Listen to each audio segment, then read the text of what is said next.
Esta patología es una neoplasia, y neoplasia es el término para referirnos a crecimientos anormales de difícil predicción, y específicamente en el cáncer de colon y recto es la segunda causa de muerte más importante en nuestro país, de tal manera que reviste especial importancia no solamente su diagnóstico, sino su detección oportuna y conocer todas las alternativas de cómo primero prevenirlo y por supuesto después curarlo.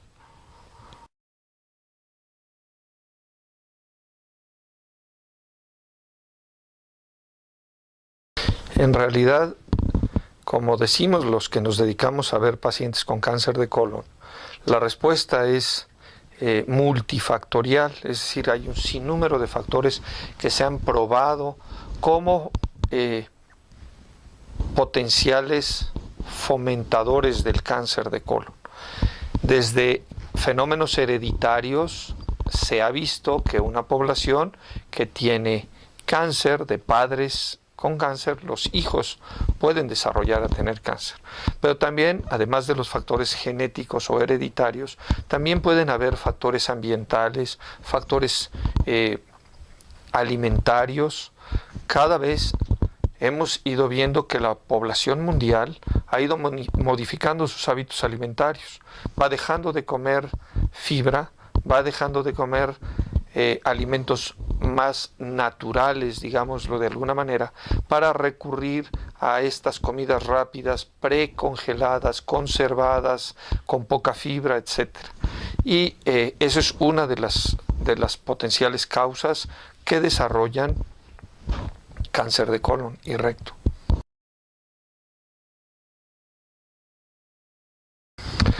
Yo creo que es una pregunta muy interesante, porque para poderla contestar tendría yo que decir que el cáncer lo debemos dividir en dos: cáncer del lado derecho y cáncer del lado izquierdo, porque los síntomas van a ser totalmente diferentes. Debemos recordar que el colon, del lado derecho, sus paredes son más delgadas, pero las dimensiones del colon son más amplias. Y del lado izquierdo las paredes son más gruesas y la luz del mismo, es decir, el interior, es más delgado. Y está en relación con algunos síntomas. El lado derecho, el crecimiento del tumor se va a producir de manera lenta y progresiva, pero dado que la luz del colon, es mayor, el tumor va a ir creciendo tan lento que no va a producir mayores síntomas tan rápido. Y los síntomas pueden llegar a ser tan vagos como dolor abdominal inespecífico, en ocasiones algunos trastornos en el hábito intestinal que fácilmente son etiquetados como trastornos funcionales digestivos. Fácilmente se hace diagnóstico a la ligera de colitis, y hoy parece hasta moda presumir, decir tengo colitis, cuando pudiera tratarse de una neoplasia. Y un dato que nos orienta mucho para el cáncer del lado derecho del colon es anemia persistente, y el que potencialmente es posible detectar una masa palpable en la exploración física del paciente. Por el contrario, el cáncer del lado izquierdo, sea recto o sigmoides, que son las partes del lado izquierdo donde más comúnmente se localiza el cáncer, como la luz es más corta o más estrecha del intestino, el tumor va a crecer de manera concéntrica y va a estrechar la luz, y por lo tanto va a dar síntomas como de una obstrucción intestinal. Más fácilmente va a ocluir ese intestino y el paciente va a tener datos de eso. Va a tener cambios otra vez en el hábito intestinal, eventualmente dolor, vómito, náusea y dificultad para evacuar, por supuesto. Hay un síntoma que he querido deliberadamente dejar aparte para poder poner especial énfasis a quien nos quiera escuchar, que es el sangrado. Debemos recordar el 98% del sangrado del tubo digestivo bajo se produce por una patología benigna llamada enfermedad hemorroidal. Y con mucha frecuencia médicos y pacientes o la población confunde que cuando se presenta sangrado inmediatamente piensa en hemorroides. Bueno, el cáncer de colon, en especial el del lado izquierdo, puede llegar a producir sangrado o produce sangrado, para decirlo de otra manera. La confusión puede traer severas consecuencias a nuestros pacientes, porque si alguien piensa que tiene hemorroides y tarda 6 meses en ir a buscar a un médico y está utilizando pomadas que vio en la televisión o pomadas que le recomendó a alguien, probablemente esté perdiendo tiempo importantísimo para ser tratado pronta y racionalmente. ¿Cuál es el consejo entonces?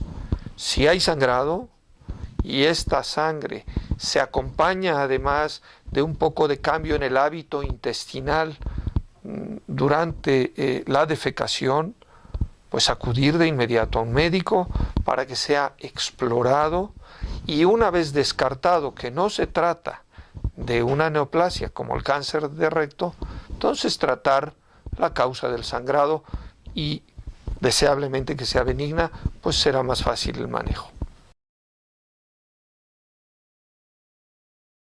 Yo diría que se puede confundir fácilmente, porque los síntomas pueden ser tan vagos en un principio que con una enorme facilidad se puede establecer diagnóstico de colitis cuando se trata de una patología neoplásica. El mejor método diagnóstico de la patología de cáncer de colon sigue siendo la colonoscopía. Es decir, hacer un estudio que permita introducir un endoscopio a través del ano y revisar todo el colon.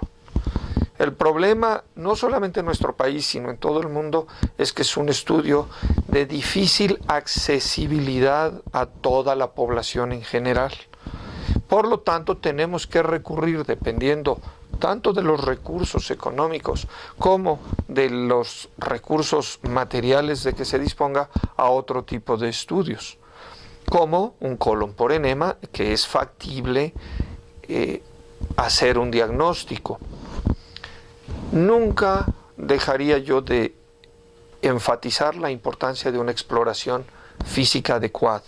El 34% del cáncer de colon se localiza en el recto, y en ese porcentaje es posible, al alcance de una exploración física, estoy señalando con mi dedo para decir que un tacto rectal puede hacer diagnóstico de cáncer de recto.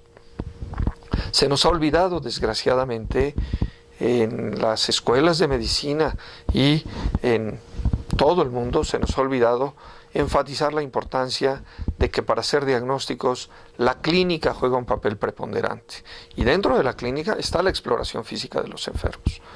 Contestando entonces a la pregunta, una exploración física adecuada, un alto índice de sospecha y una colonoscopía o un colon por enema nos pueden llevar a un diagnóstico. Por otro lado, hay población de alto riesgo, de quienes se conoce, de padres con cáncer o un familiar muy cercano con cáncer, algún tipo de estudios llamado sangre oculta en heces. Cuando éste se lleva a cabo de manera racional y se siguen todas las indicaciones previas al estudio, puede orientarnos y nos puede permitir hacer también diagnósticos.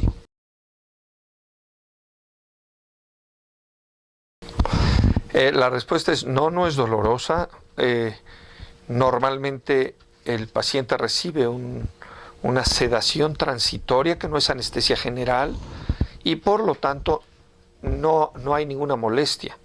Yo quisiera ser muy claro y decir que muy probablemente la parte incómoda de la colonoscopía es el día previo, porque se requiere una dieta líquida y se requiere una preparación del intestino.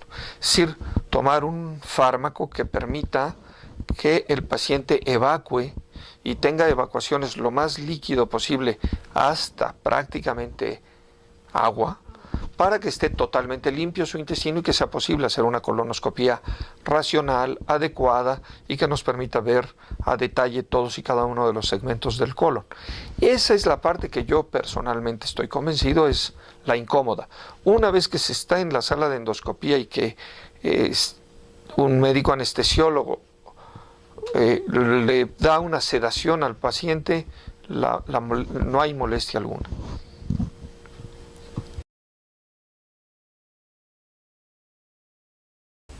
La respuesta es no.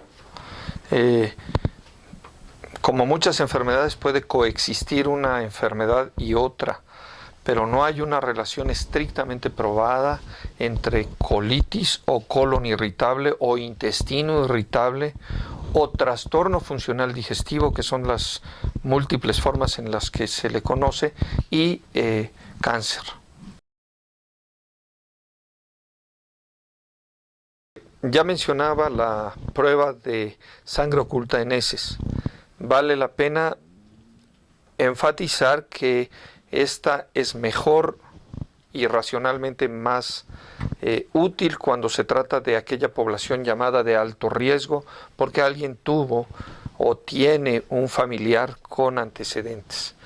Para hacer esta prueba no se requiere de mayor invasividad, pero sí se requiere de una preparación previa. Generalmente el laboratorio indica que no debe de tomarse ningún tipo de fármaco, que no debe de tomar carnes rojas, el lavado o el cepillado de los dientes el día anterior no debe ser muy exhaustivo porque pequeñas gotitas de sangre pudieran dar positividad. Cuando se siguen todas estas indicaciones, nos es útil para detectar cáncer de colon. Otro estudio al que sí me quisiera referir, también no invasivo, es lo que llamamos la colonoscopia virtual.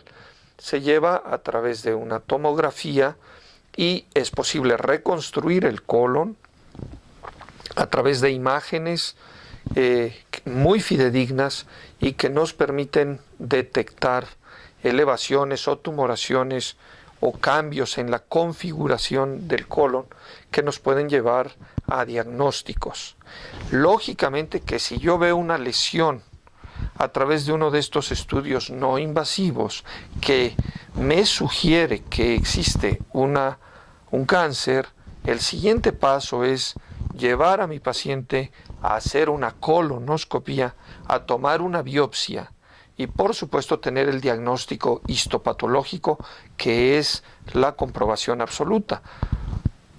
Yo puedo decir, me parece que tiene cáncer, creo que tiene un cáncer, las imágenes sugieren que tienen, la experiencia me ha enseñado que esta lesión es cáncer, pero hasta que yo no tengo una biopsia y la corroboración histopatológica de que efectivamente es un cáncer, no puedo afirmar 100% y sin temor que se trata de esta neoplasia.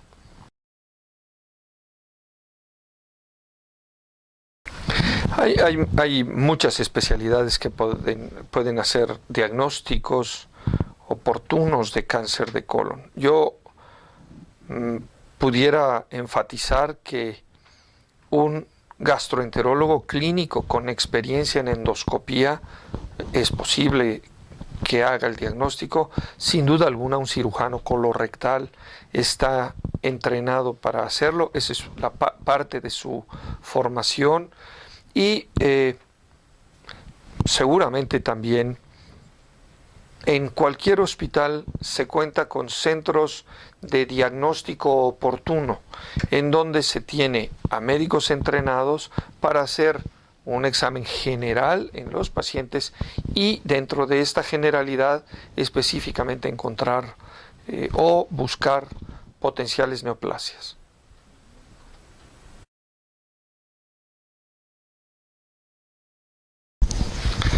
El tratamiento, diré, estándar de oro toral, el principal, es el tratamiento quirúrgico. Sin embargo, se requiere identificar la localización del tumor para poder hacer lo que llamamos neoadyuvancia o adyuvancia y lo que quiero explicar con esto es radioterapia o quimioterapia. Cuando de cáncer de recto se trata, las estadísticas y la medicina basada en evidencia ha probado que es preferible cuando ya hice el diagnóstico de cáncer de recto, darle tratamiento neoadyuvante a mi paciente previo a la cirugía, radioterapia, quimioterapia y pasado un tiempo razonable y que haya llegado más o menos a 500 RADs, y esto es un término muy técnico que se hace en conjunto con expertos en radioterapia, después van a cirugía. ¿Cuál es la ventaja de esto que se ha probado, decía yo hace un rato? Es que no solamente reduce el tamaño del tumor, sino que esteriliza la zona. Muchas veces no es tan importante solamente quitar el tumor, sino ser lo más ampliamente resecado posible, porque los ganglios de primer relevo ganglionar o segundo relevo ganglionar pueden estar tomados y por lo tanto la cirugía no bastará para eso. Ahora, la radioterapia no le va a funcionar a nuestro paciente si tiene un cáncer del lado izquierdo, por encima del recto, en el sigmoides o en el colon descendente, o en el lado derecho, en el colon ascendente, para decirlo muy rápidamente. En estos casos no damos radioterapia, damos quimioterapia, operamos a los pacientes y después los seguimos con tratamiento adyuvante, es decir, con tratamiento que va a favorecer el que no exista diseminación de células tumorales. Los cánceres, en especial el cáncer de colon y recto, se diseminan por vía hematógena, es decir, a través de la sangre, y por vía linfática, a través de los ganglios, y por contigüidad, es decir, ha crecido tanto que es posible que pueda lesionar o dañar o involucrar otro tejido cercano al tumor. Entonces, eso es lo que hacemos hoy en día. Normalmente van a cirugía, ese es el estándar de oro, cirugía, pero la modalidad es antes de o después de la cirugía, darles tratamiento adyuvante. Sí, sin duda, y no necesariamente que no haya sido bien tratado, a pesar de que haya sido bien tratado y que se haya seguido los protocolos internacionales de manejo del cáncer de colon y recto, la probabilidad de desarrollar metástasis a hígado o a pulmón u otros órganos pues es relativamente alta. De ahí la importancia de darle un seguimiento a nuestros pacientes una vez que han sido tratados y, como decía yo, en su caso, tratamiento con neoadyuvancia, que es radioquimioterapia en el cáncer de recto, o solo quimioterapia en el cáncer de colon, fuera del recto, después cirugía y después tratamiento adyuvante. Después tiene que seguírsele al paciente periódicamente. Hay muchas formas de hacerlo. Nuestros protocolos son cada 4 meses les hacemos colonoscopías, les hacemos un PET de seguimiento y utilizamos una serie de exámenes llamados marcadores tumorales que nos permiten ir siguiendo a nuestro enfermo para oportunamente detectar potencialmente recidiva tumoral, que así se llaman a las metástasis.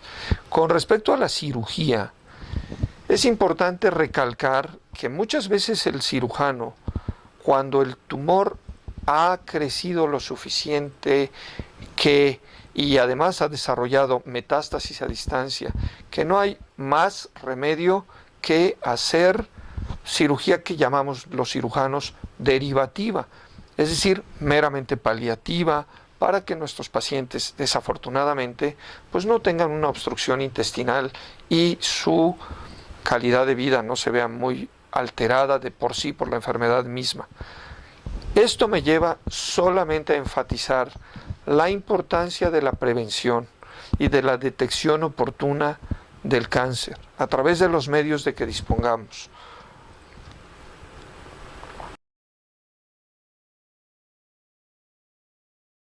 La respuesta concreta es sí. Las enfermedades inflamatorias intestinales, conocidas como CUSI, que son siglas que quiere decir colitis ulcerativa crónica idiopática, y es colitis por el proceso inflamatorio del colon, ulcerativa porque forma úlceras, crónica porque se produce a muy largo plazo, e idiopática, que es un término para decir o enfatizar que no se conoce la causa de por qué se produce la enfermedad. Se sabe que el órgano de choque, o donde primeramente se manifiesta, es el colon, pero que además se puede manifestar de manera extraintestinal. Tanto la esclerodermia está probado, la artritis o los fenómenos artríticos está probado que pueden coexistir y tener una relación entre la enfermedad inflamatoria intestinal del CUSI y este otro tipo de patologías. Hace mucho tiempo se demostró que CUSI, que hay una relación CUSI, cáncer de colon. Crohn, que es la otra enfermedad inflamatoria intestinal, cáncer de colon. Más frecuente, CUSI. La displasia en alguna época se le llamó displasia de leve, moderada y alto grado, y ahora se llama solamente displasia leve o severa. Cuando se trata de una displasia leve, no estamos hablando todavía de cáncer, estamos hablando solo de cambios morfológicos desde el punto de vista histopatológico o de las biopsias. Debe ser vigilado el paciente de manera integral. Hoy en día existen médicos que se dedican a ver única y exclusivamente enfermedad inflamatoria intestinal por la importancia que reviste esta patología. Los cirujanos de colon y recto, a lo que nosotros nos dedicamos es a operar a aquellos pacientes con CUSI cuando se ha complicado la enfermedad, si apareció cáncer, si la respuesta al tratamiento no fue adecuada, si el tratamiento mismo está ocasionando algunos fenómenos colaterales indeseables en nuestro paciente. Pero de primera intención, 1, debe ser vigilado, 2, tratado médicamente por un especialista en enfermedad inflamatoria intestinal.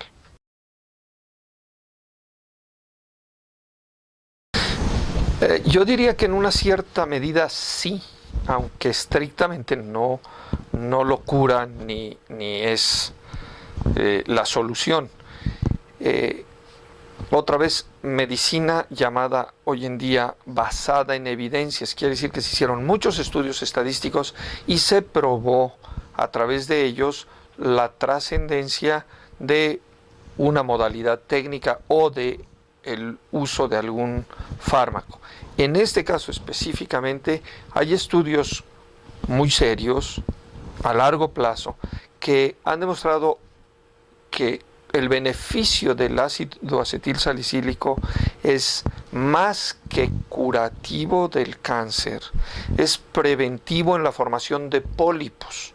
Y los pólipos, que son elevaciones o prominencias benignas en el colon, sí, un tipo de ellos es precursor de cáncer. Por lo tanto, el uso no indiscriminado, pero el uso racional de ácido acetilsalicílico, cuando menos ha probado disminuir la incidencia de formación de pólipos y colateralmente de formación de cáncer a etapas muy tempranas.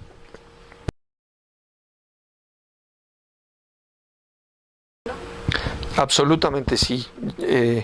Hace muchos años, desde los años 70,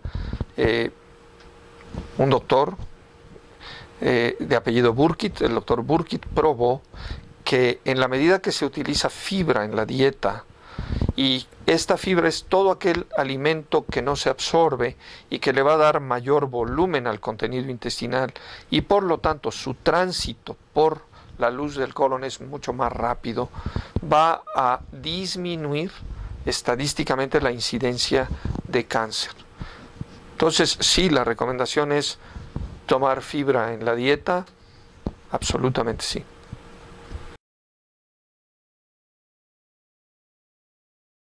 Bueno, hace un ratito lo comentábamos en mi percepción, la manera de prevenirlo, cuando menos que está en nuestras manos, es ingerir mayor cantidad de fibra, tratar en la medida de lo posible de evitar alimentos precongelados o prefabricados y conservados con muchos conservadores y refrigerados, etcétera, porque estos han probado tener algunos agentes carcinogénicos. Y por supuesto, aunque parezca muy simple, la detección oportuna es el tema toral para disminuir el cáncer.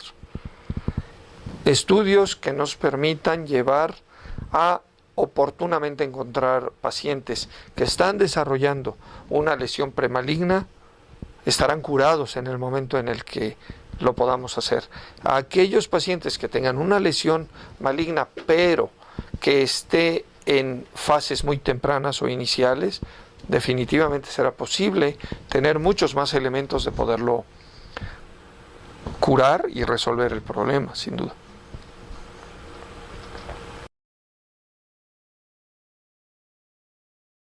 Es una pregunta sobradamente interesante y con toda la honestidad posible quisiera yo contestarla.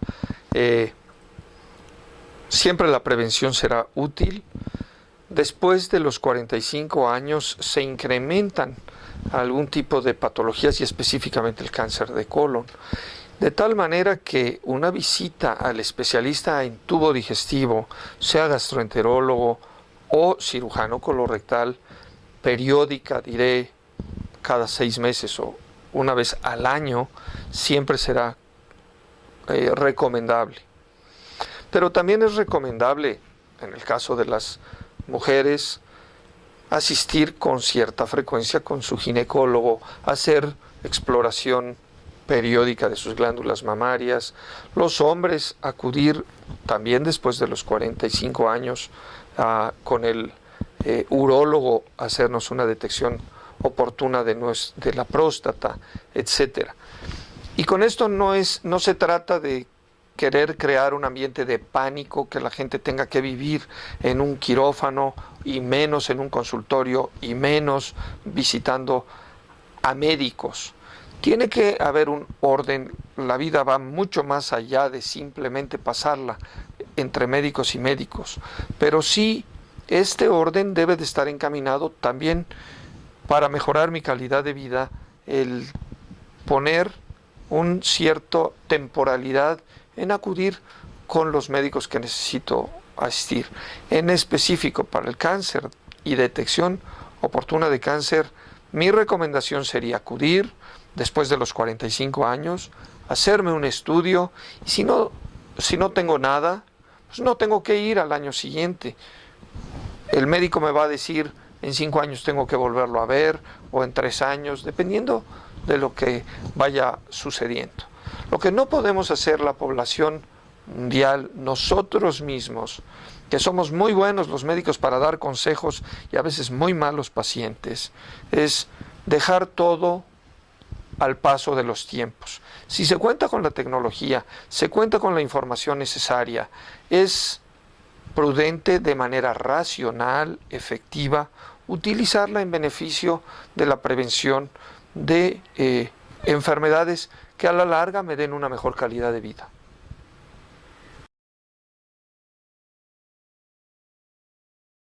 En el servicio de gastroenterología y obesidad, así se llama el área donde se conjuntan especialistas de la gastroenterología universal, diré. Lo mismo, hay expertos en hepatología, expertos en gastroenterología clínica, en endoscopía y por supuesto cirujanos del tubo digestivo superior o cirujanos del tubo digestivo inferior o colon, como en el caso de su servidor.